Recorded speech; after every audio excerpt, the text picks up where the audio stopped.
Story 1. Forgotten Grave.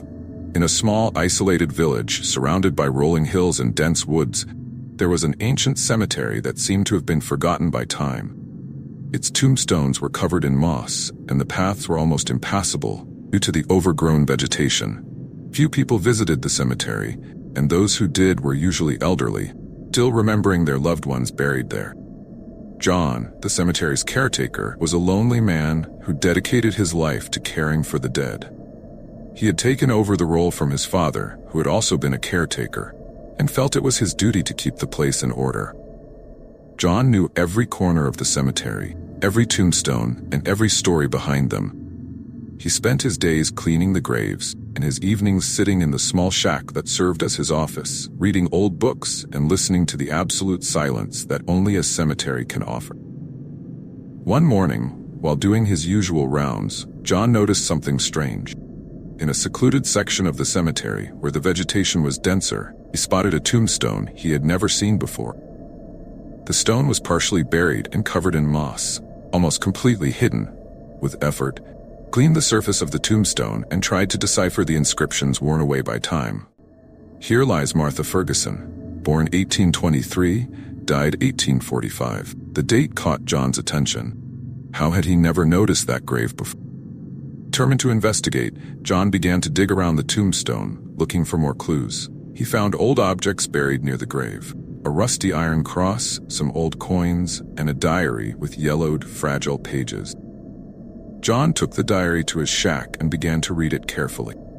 The first pages were filled with notes about Martha Ferguson's daily life, a young woman who had lived in the village almost 2 centuries ago.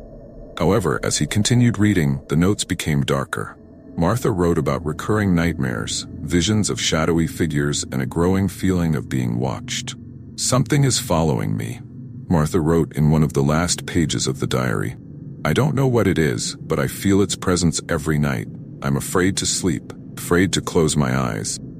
John felt a chill as he read those words. It was as if the very essence of Martha's fear was imprinted on the pages of the diary.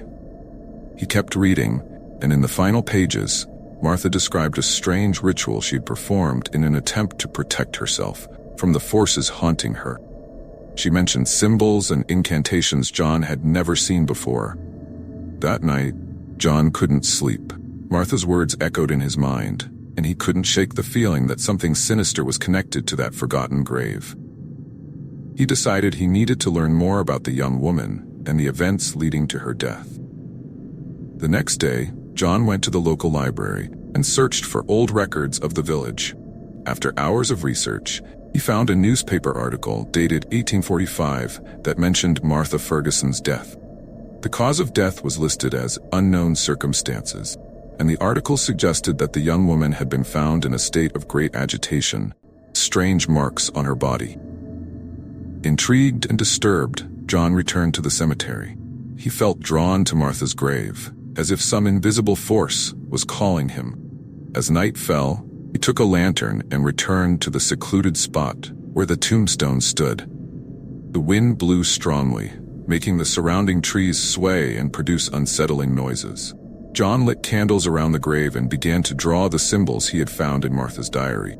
As he performed the ritual described in the old pages, he felt a growing presence around him. The temperature dropped abruptly, and a thick mist began to form. "I just want to understand," John murmured, holding the diary tightly. "Please, show me what happened." Suddenly, the lantern went out, plunging the area into darkness. John heard faint whispers, almost imperceptible, coming from all directions. He tried to relight the lantern, but it seemed lifeless. He felt a cold hand touch his shoulder and turned quickly. No one was there. Fear began to take hold of John. He knew he was dealing with forces beyond his comprehension, but his determination to uncover the truth was stronger. He continued the ritual, reciting the words from the diary, and keeping his eyes fixed on Martha's tombstone. The whispers grew louder, turning into anguished screams. John felt as if the very ground beneath his feet was vibrating. Suddenly, a spectral figure appeared before him. A pale young woman with empty eyes and an expression of pain. "Martha?" John whispered, his heart racing. The figure nodded slowly. "You found my diary. You know what I did. I want to help you." John said, trying to stay calm. "Tell me what happened." Martha's figure began to speak, her voice echoing as if from a distant place. "I was pursued by something I cannot describe. I performed the ritual to try to protect myself, but I failed. It still found me. I am trapped here, between worlds, without peace." John felt a wave of compassion for the young woman. "What can I do to help you find peace?" Martha raised her hand and pointed to a specific spot on the ground beside the tombstone. "Bury the diary here, along with the objects you found. Complete the ritual. Only then can I rest." John nodded and began to dig at the indicated spot. He buried the diary and the old object, then recited the final words of the ritual. As he did, Martha's figure began to fade, her eyes finally showing a glimmer of relief. "Thank you," she said before disappearing completely. Silence fell over the cemetery. The temperature returned to normal and the mist dissipated. John felt a sense of peace and accomplishment. He knew he had helped Martha find the rest she had so desperately sought. In the following days, John continued to care for the cemetery with a new perspective. He felt that his work was not only to keep the graves in order, but also to honor and protect the stories and memories of those buried there. Martha Ferguson's story became a legend in the village, a reminder of the power of supernatural forces and the importance of respecting the dead. Story 2. The Legend of the Lady in White. In the heart of the big city, surrounded by skyscrapers and bustling streets, there was an old cemetery, a refuge of tranquility amidst urban chaos. Peace Cemetery was a place of eternal rest for generations of residents, its tombstones and mausoleums telling stories of lives past. However, there was a part of the cemetery few dared to visit. The old section, where the tombstones were worn by time and the trees cast long, eerie shadows. Mary, a young history student, had a fascination with urban legends and ghost story. She was conducting research on hauntings and local myths for her graduation project. By talking to older residents and scouring old archives, Mary repeatedly heard about the Lady in White, a spectral figure who supposedly wandered Peace Cemetery at night. Determined to uncover the truth behind the legend, Mary began spending her nights in the cemetery, armed with a lantern, a recorder, and a notebook. The first few days were quiet, with nothing but the sound of the wind blowing through the trees and the chirping of crickets.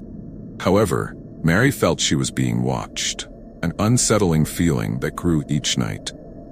One particularly cold and foggy night, Mary was sitting on a bench near the entrance to the old section, reviewing her notes.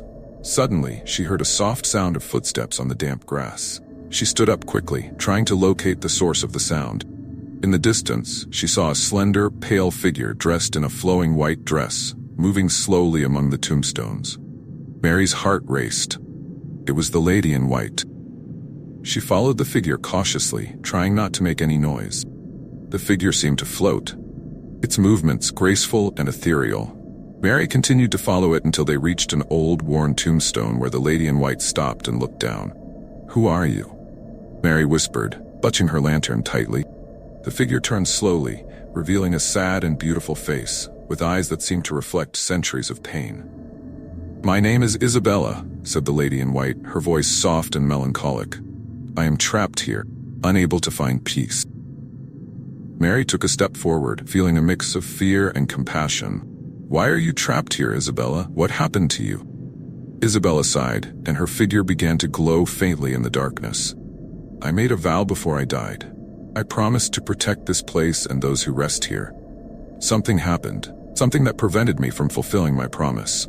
Now, I am trapped between this world and the next, condemned to wander this cemetery." Mary felt a lump in her throat. "How can I help you? What can I do to free you?" "You must find the reason my vow was not fulfilled," said Isabella. "There is something buried here, something that needs to be brought to light. Search the tombstone where I stopped. There you will find the answers you seek." With her lantern trembling in her hands, Mary knelt beside the tombstone and began to dig. After a few minutes, she found a small wooden box, covered in dirt and moss. She opened it carefully and found a series of yellowed letters, all addressed to Isabella. As she read the letters, Mary discovered that Isabella had been a nurse during the cholera epidemic that plagued the city in the 19th century. She had cared for many patients and made a vow to protect them until the end. However, final letter revealed that Isabella had been unjustly accused of witchcraft by an influential man who believed her healing methods were evil. Isabella was executed before she could fulfill her vow, and her soul was condemned to wander the cemetery. "Now I understand," Mary said, looking at Isabella. "You were wronged and couldn't fulfill your vow." "Yes," replied Isabella, her voice laden with sadness. "You must clear my name and fulfill my vow so I can finally rest in peace." Mary knew she needed to act quickly. The next morning, she went to the city's public archive and found records of Isabella's trial. With the help of a friendly librarian, Mary managed to gather documents and testimonies proving Isabella's innocence. Armed with this evidence, Mary submitted a formal request for rehabilitation to the city council, explaining the injustice that had been committed. The process was long and difficult. Finally, the truth about Isabella was revealed, and her name was cleared. That night, Mary returned to the cemetery with the documents in hand. She found Isabella waiting near the tombstone, her figure glowing with a serene light. "I did it," Mary said with a smile. "Your name has been cleared. You can rest now." Isabella smiled, tears of gratitude in her eyes. "Thank you, Mary. You fulfilled my vow. Now I can finally find peace." Isabella's figure began to dissipate slowly, turning into a soft glow that rose into the night sky. Mary felt a wave of relief and fulfillment, knowing she had helped a lost soul find peace. In the following days, Mary continued her research, but now with a new perspective. She had experienced firsthand the power of legends and the importance of honoring and protecting those who came before. Isabella's story became an important part of her graduation project, and Mary was praised for her dedication and Peace Cemetery continued to be a place of rest and serenity, but now the residents also saw it as a place of redemption and justice. The legend of the Lady in White became a symbol of hope and compassion, a reminder that even in death, promises and vows must be honored. Story 3. The Guardian of Shadows. In the depths of a dense, almost impenetrable forest, far from the curious eyes of humans, there was an isolated cemetery shrouded in mystery. Known only to the region's oldest residents as the Cemetery of Shadows, this place was avoided by all due to reports of disappearances and inexplicable apparitions. It was said that the cemetery was protected by a supernatural guardian, a dark entity that prevented anyone from discovering the secrets buried there. Ralph, an investigative journalist, was always fascinated by stories of haunted places and unsolved mysteries. When he heard about the Cemetery of Shadows, he knew immediately that he needed to investigate it. He enlisted his colleague Anna, a talented, fearless photographer, to accompany him on the expedition. "Are you sure you want to do this?" Anna asked while preparing her photographic equipment. "This place has a terrible reputation. Many people have disappeared there." "I know, Anna," Ralph replied, determined, "but that's exactly why we need to go. We need to uncover the truth and bring these secrets to light." Armed with lanterns, cameras, and recording equipment, Ralph and Anna set out for the Cemetery of Shadows.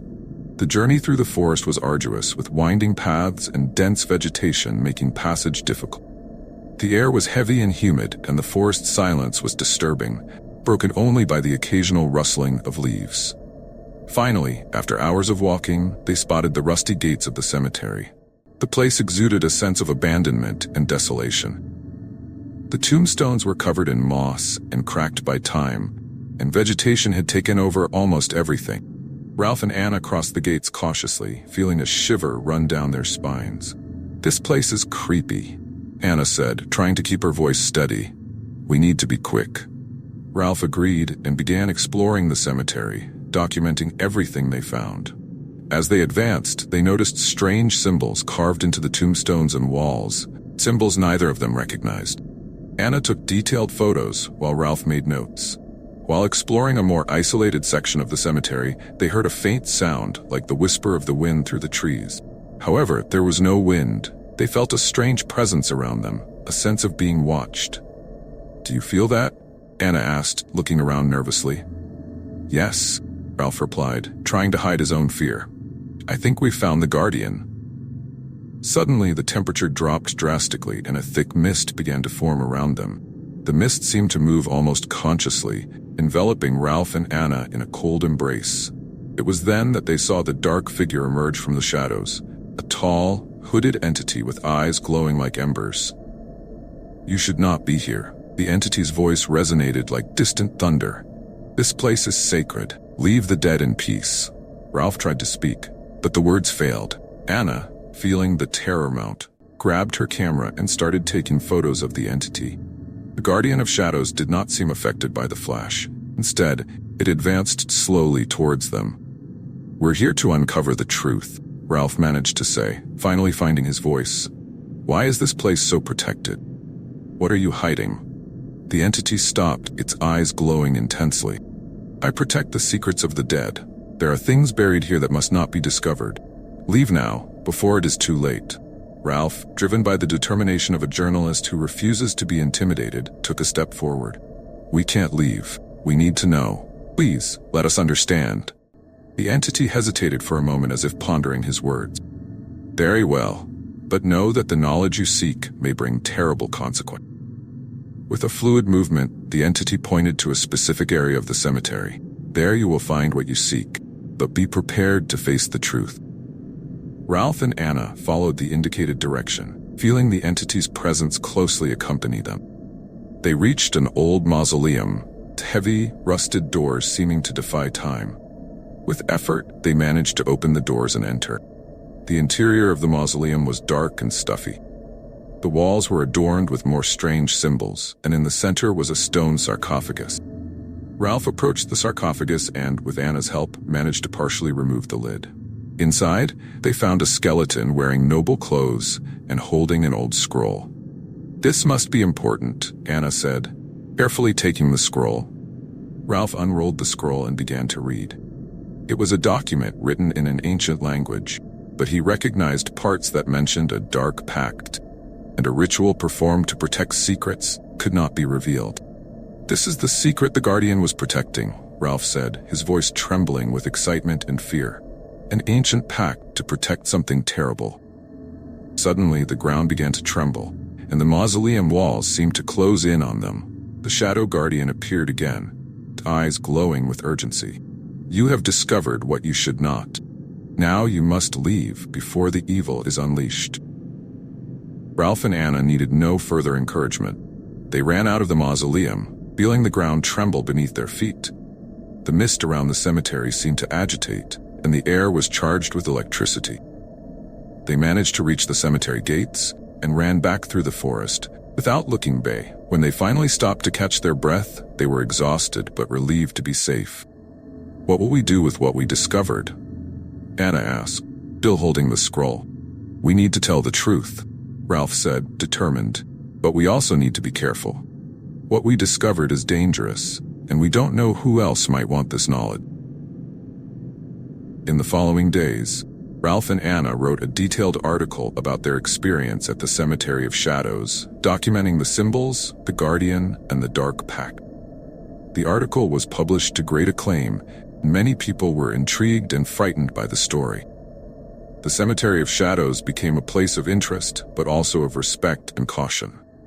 Ralph and Anna continued their investigation, but now with a new understanding of the dangers of the unknown. They knew they had faced something beyond their comprehension, and that the knowledge they had acquired was both a gift and a curse. The story of the Guardian of Shadows and the Dark Pact became a modern legend, a reminder that some secrets are buried for a reason. Ralph and Anna continued their work, always vigilant and ready to face whatever the shadows might hide.